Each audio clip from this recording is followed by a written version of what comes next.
Do you need an assassin to add some murder to your game?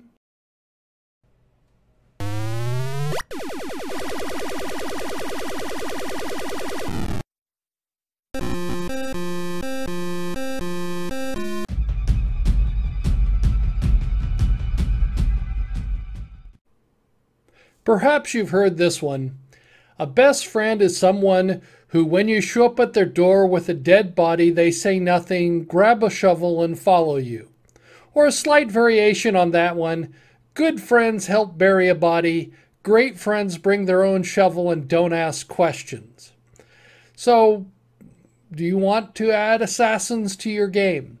After a long hiatus, assassins are now a player class, or a subclass at least, in the 5th edition. They were in original Dungeons & Dragons. They were introduced in Blackmore.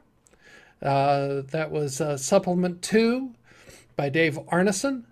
And they were in 1st edition. And then they finally took them out in 2nd edition because, oh, there was too much player conflict. And I go, hey, I think a little player conflict is a good thing. I've always have.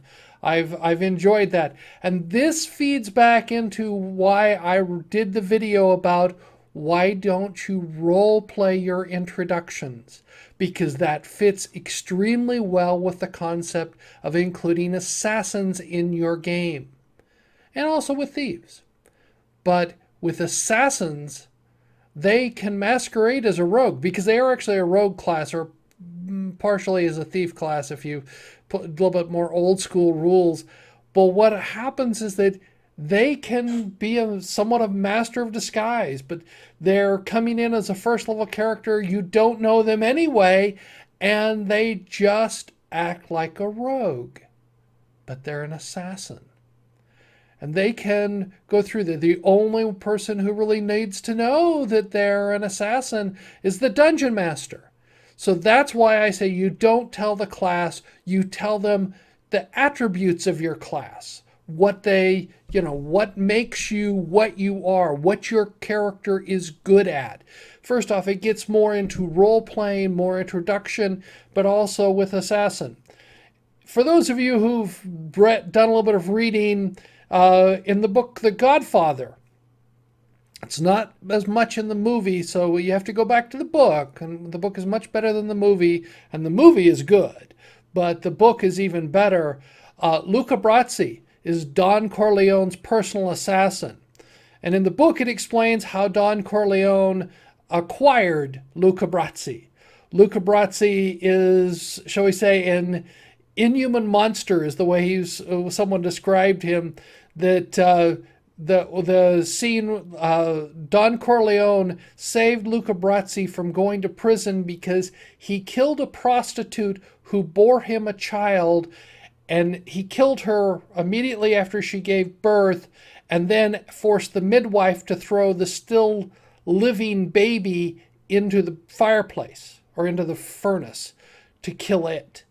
That's Luca Brasi. That's why he was the character he was. He was a personal assassin. That gives you a very different view of assassin. Not like Assassin's Creed, not like anything you've seen, not like the Assassin's Guild, which is actually described in Blackmore. This is part of a criminal organization. He's the one who takes out people. He's much more like if you've watched Apocalypse Now. They actually sent the character to go up and kill the colonel because they were worried about what he was doing. That's where we get the phrase to terminate with extreme prejudice. So you have someone who kills for government, for country, for church. I like some of the when they were doing the movie, the Tudors. I mean, not the movie, the series, The Tudors, or even if you see some of the things, the assassins that are in Game of Thrones. But that you run into all these places where assassins are useful. In a campaign, because they are a master of disguise, they can infiltrate, they can do things.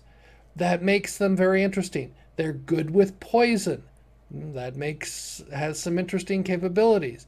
But what happens is that if you're doing a city adventure, they become even more interesting because they can sneak up and off some of the city guards or something like that. Much better at it than any of your other type characters who would do that. So why not put some assassins? For those of you, if you, the way I tend to play Skyrim, which is an interesting one, and I've done some, shall we say, insane things in Skyrim where you have your character with the bow and arrow, or I've seen the ones where you have the dagger and go up through, and you get your stealth way up there and you can attack.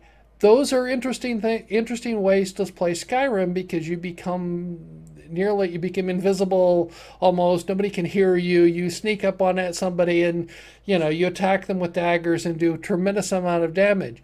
That's sort of an interesting way. I tend to more sit back and shoot at them with arrows until that's one of the problems with Skyrim is that they forget that all these other people have died. But what happens is that you can have fun with assassins, and I encourage you to put them back into the game. They're back in 5th edition. Finally, after many years, they took them away because they were worried that they would kill other players. So what? So what? If there's a little conflict in your game, that's a good thing. If there, it's fine as long as you're having fun. And if some people, if you're not having fun, you're taking it too serious. It's a game.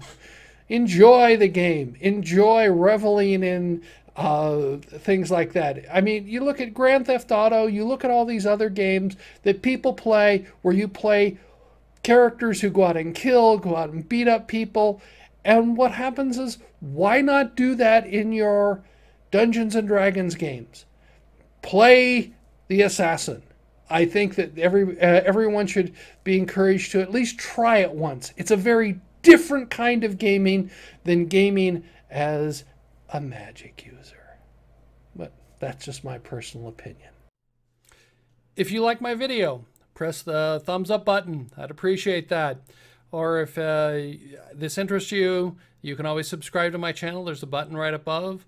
I look forward to hearing some comments. Tell me what you think about this, and I'll try and reply, and we can see if I'll do some more of these. Thank you.